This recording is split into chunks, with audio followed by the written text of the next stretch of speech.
Mindset होना चाहिए। 2 करोड़ आने से पहले 2 करोड़ वाली बॉडी लैंग्वेज होनी चाहिए। यहाँ तो पोस्चर ही आधा थका हुआ है। दो ना प्लीज, मेरे लिए करो ना।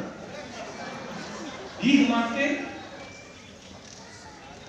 तो खैर, अब नसीब की जहां तक बात निकली है, तो मैं जब पैदा हुआ ना, पैदा होते ही मेरा नसीब मुझे पता चल गया। आंखें खुली और पता चला कि धीरू अम्बानी का घर तो नहीं है। चारों दीवार मिट्टी की थी, चारों दीवार मिट्टी की थी। कभी टेढ़ी बारिश आती थी, किसी बार गिर जाती थी। मेरे पापा ने 50 ईयर्स 50 साल किराया भरा है। ओडी बोलते हैं हमारे वहाँ गुजरात में उसको, आप यूक्रेन से झोपड़ा। एक माता जी का मर्द था छोटा, उसमें बाजू में एक रूम थी जो हमें दी गई थी। और कभी गेस्ट आते थे ना, अब उस जमाने में गेस्ट फोन करके तो नहीं आते थे, हमारे पूरे गांव में फोन नहीं था। और 10 साल के बाद ग्राम पंचायत में फोन लगा था। और गेस्ट आते थे तो चाय दूध नहीं होता था हमारे घर में। मम्मा मुझे इशारा करती थी, उसकी 2 जगह फीस थी उधार मांगने की। मैं वहाँ चला जाता था, 2-5 रुपये उधार लेके चाय दूध खरीदते थे, सब घर में गेस्ट के लिए चाय करती थी। फीस हमारी टाइम पे कभी नहीं भरी गई। फीस के लिए बेंच पे खड़ा होना, क्लास के बाहर खड़ा होना, ये हमारा रूटीन था। मुझे इंग्लिश मीडियम में पढ़ाया, ये सबसे अच्छा काम यही किया मेरे माता पिता ने। और इंग्लिश मुझे आज भी नहीं होती। मैं थ्रू आउट इंग्लिश मीडियम में पढ़ा था अप टू 12वीं कक्षा तक। और हमारे गांव में तो देहाती लैंग्वेज थी, इवन मेरी गुजराती भी साफ नहीं थी। हिंदी तो बहुत दूर की बात थी, इंग्लिश बहुत दूर की बात है। और क्योंकि जो लैंग्वेज मुझे समझ में ही नहीं आती, उसमें मुझे पढ़ाया जाएगा तो क्या होगा। बस यही हुआ, मैं एक ही सब्जेक्ट में पास होता रहा, वो था गुजराती सब्जेक्ट।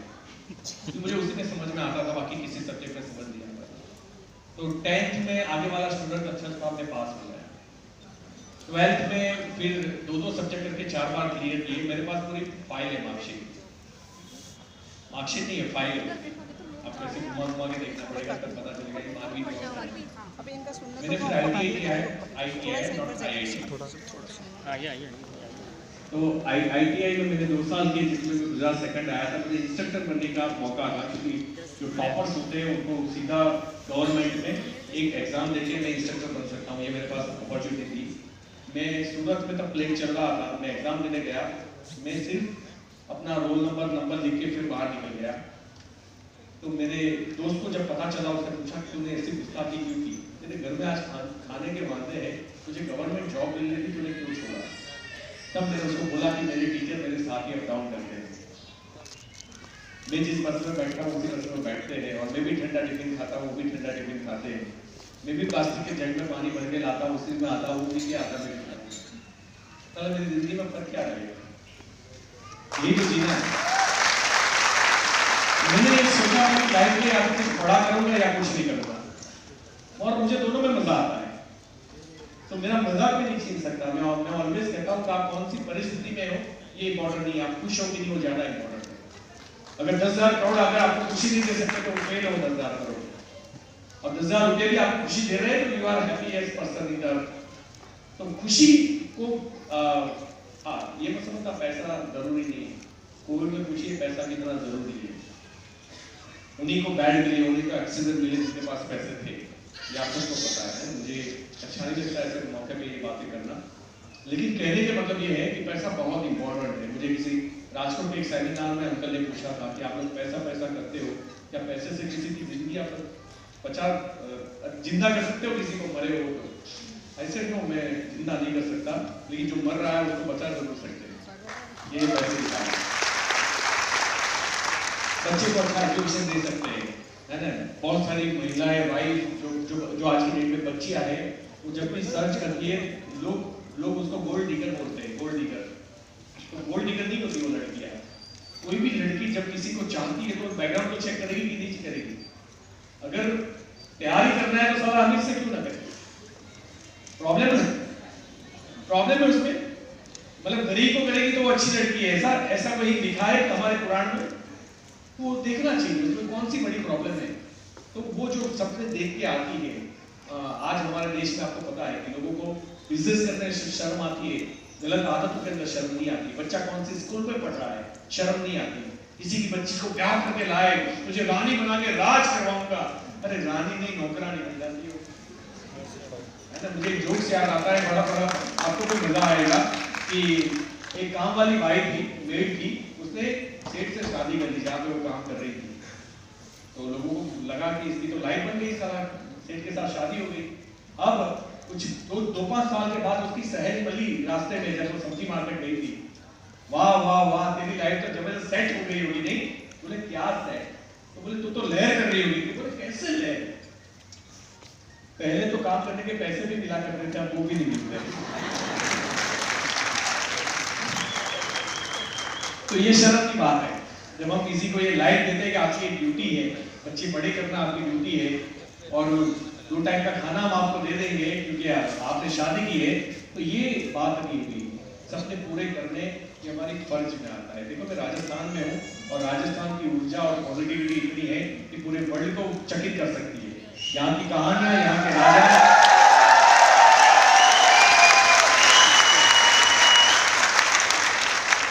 मतदान का लेक्चर यहाँ पे सूट नहीं करता क्योंकि यहाँ सिर्फ मर्द ही पैदा होते हैं, चाहे औरत हो या मर्द हो, है ना?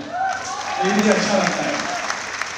लेकिन मेरा कहने का मतलब ये है कि हम थॉरली चीजों को नहीं समझेंगे तो हमारी जिंदगी में बड़ा लक्ष्य नहीं बनेगा, और लक्ष्य नहीं बनेगा तो ग्राफ नहीं बनेगा वहां तक पहुंचने का, और ग्राफ नहीं बनेगा तो आप ग्राफ के ऊपर क्लाइंब करना नहीं सीखोगे। अगर क्लाइंबिंग नहीं करोगे तो फिर आपके अंदर जो डायमंड बनने का प्रोसेस है, पत्थर से डायमंड, वो तो आएगा ही नहीं लाइफ में।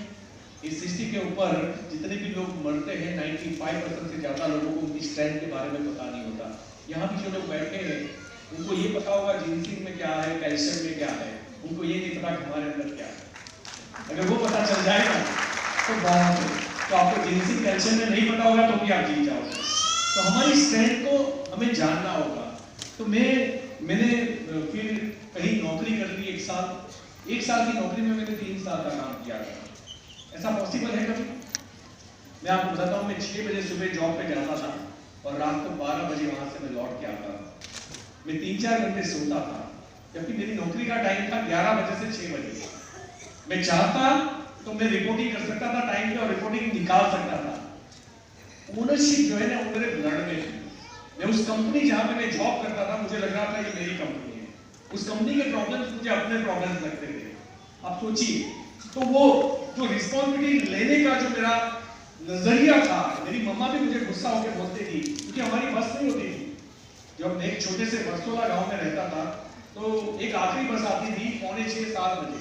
तो 7 बजे के बाद बस नहीं है तो 12 बजे में क्या करूँगा? 12 बजे में शहर के बाद नडियाद में जॉब करता था।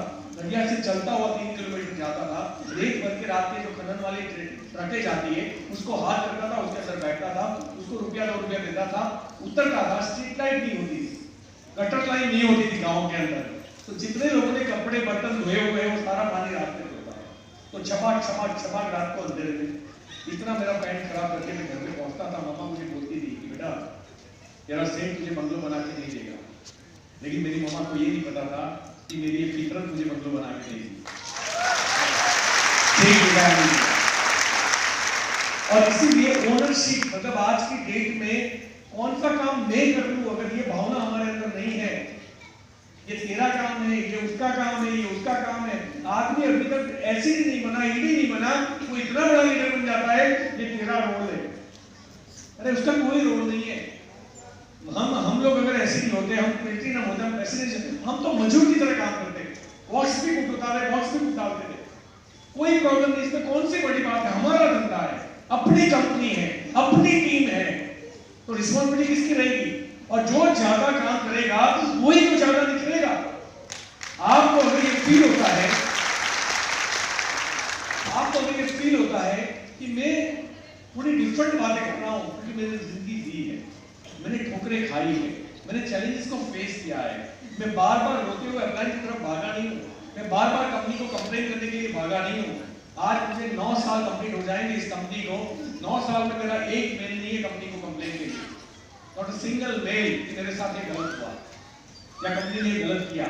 और ना ही मैं कभी कंपनी को सजेशन देता हूं, भैया मैंने और आपने पैसे नहीं लगाए, जिस आदमी ने 1000 करोड़ रुपए लगाए हैं ना वो मुझे और मुझसे और आपसे ज्यादा बेटर जान सकता है, तो हम उसके भरोसे रह सकते हैं। अगर वो चेंज कर रहा है तो अच्छे के लिए कर रहा है। 1000 करोड़ लगाने के बाद कोई डुबाने के लिए चेंज थोड़ी करेगा। आप ऊपर मेरा बिजनेस छोड़ दे, दैट्स व्हाई वो थोड़ी चेंज करेंगे, नॉट एट ऑल। पैसे उनके हैं, रिस्क उनका है, तो वो गलत डिसीजन नहीं ले सकते। क्योंकि हमारा कुछ लगा नहीं है। खैर मैंने उस जॉब से फिर मैंने सोच लिया कि अब जॉब नहीं करनी है। तो एक दोस्त ने पूछा क्या करेगा, मैंने बोला कुछ नहीं करूँगा। तो मेरी मम्मा गुस्से हो गई, ऐसा कैसे चलेगा, घर में पैसे चाहिए, मुझे हर महीने पैसे देने पड़ते थे। इवन तो जब मैंने ITI किया, कंप्लीट किया, तब भी मैं 2-3 महीने 4 महीने जॉब पे नहीं लगा था। तो मुझे पता नहीं था कि जॉब लाइफ में इंपॉर्टेंट है, पैसा देना इंपॉर्टेंट है। मैं अपने आप को बच्चा समझ रहा था, मैं तो अभी पढ़ रहा हूँ, दिमाग में ये चल रहा था। एक दिन मेरे मम्मा ने खाने की थाली ऐसे गजरेट खा ले, तो मैंने सोचा मम्मी ने ऐसे गजरेट दी क्यों मुझे थाली, क्योंकि मैं फोकट का खा रहा था, मैं कुछ दे नहीं रहा हूँ घर के अंदर। मुझे एक चीज दिमाग में आई, और जब मैंने अपनी लाइफ का पहला इंटरव्यू दिया, मैं तो इलेक्ट्रॉनिक्स, जनरल इलेक्ट्रॉनिक्स में मैंने मास्टरी की हुई थी, उसके अंदर मुझे हर चीज पता चलती थी, आज भी पता चलती है। मेरे घर में वॉशिंग मशीन वाला, टीवी वाला, AC वाला मुझे उल्लू नहीं बना सकता, क्योंकि मुझे उसका पूरा नॉलेज है। तो आपको मैं बता दूं, मुझे अंदर से लगा कि अब मैं कोई भी नौकरी कर लूंगा। तो एक एलिवेटर की कंपनी थी, उसने मुझे पूछा आपके यहाँ कचरा भी साफ करना पड़ेगा, आप करोगे? मैंने कहा मैं करूंगा। मैंने हर चीज उसको हाँ बोली, और बड़े ताज्जुब की बात है, मुझे वो नौकरी नहीं मिली। मैं बड़ौदा गया था इंटरव्यू देने के लिए नडियाद से, तो 60-70 किलोमीटर, तो मेरा डिस्टेंस ज्यादा लगा होगा अप डाउन के लिए, और शायद वो मुझे नहीं पहचान पाए होंगे। फिर बस स्टॉप पर बैठा था, एक एप्लीकेशन मिल रहा था, मुझे एक नौकरी मिल गई, वो मेरी पहली नौकरी थी। उन्होंने मुझे पूछा था कि आपको कितनी एक्सपेक्टेशन से सैलरी है। मैंने डर के 1000 रुपये लिखे थे, बहुत डर के, और उसने मुझे पहले महीने 750 रुपये दिए। मैंने उनकी तरफ से वहां ऐसे ही दिया ना, बोले अगले महीने से तेरे 2000। आप सोचो मैंने पहले महीने कैसे काम किया होगा, उसको वो भी डर लगा कि छोड़ के चला ना जाए। तीसरे महीने मेरी इनकम हो गई 2500 रुपया महीना, और मैं पहला एम्प्लॉई हूँ पूरे विश्व का जो अपने बॉस को पूछने गया कि आपको ये प्रवर्ता है ना देना। मुझे ये पैसा भी ज्यादा लग रहा था। और फिर सिर्फ 1 साल के बाद मैंने सोचा मुझे कुछ बड़ा करना है लाइफ में। तो मेरे दोस्त ने पूछा कैसे तू बड़ा करेगा, तेरे पास तो पैसे है नहीं, 5000 रुपये भी नहीं है तेरे पास।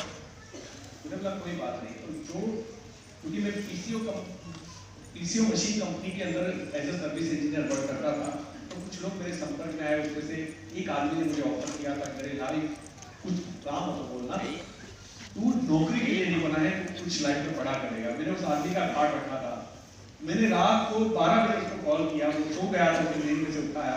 मैंने बोला मैं बिजनेस करना चाहता हूँ, आपको 75,000 रुपये दोगे, मुझे 5 मशीनें खरीदनी है PCO की। उन्होंने मुझे 75,000 रुपीज दिए, और उससे मैंने अपने बिजनेस को स्टार्ट किया। 75,000 एक अनजान आदमी आपको देता है उस जमाने में, जब मैं बिल्कुल 21 साल का था। मैंने 21 साल में बिजनेस स्टार्ट किया। जब मैं इंटरव्यू देने गया उस कंपनी की फ्रेंचाइजी लेने हैदराबाद, जनरल कोच में बैठ के गया था, मेरे पास पैसे नहीं थे रेलवे के अंदर। और जब मैं गया तो वो MD का चैम्बर के अंदर जब मुझे इनवाइट किया गया, मैं इतना छोटा और मेरे गले में यहाँ हड्डी में इतना खट्टा था, मैं 50-45 किलो का था। और जैसे मैं एंटर हुआ, उसने पहले मेरे ऐसे पीछे देखा, फिर रीजनल हेड थे, उनको पूछा कि पापा किधर है इसके? बोले सर यही नहीं है।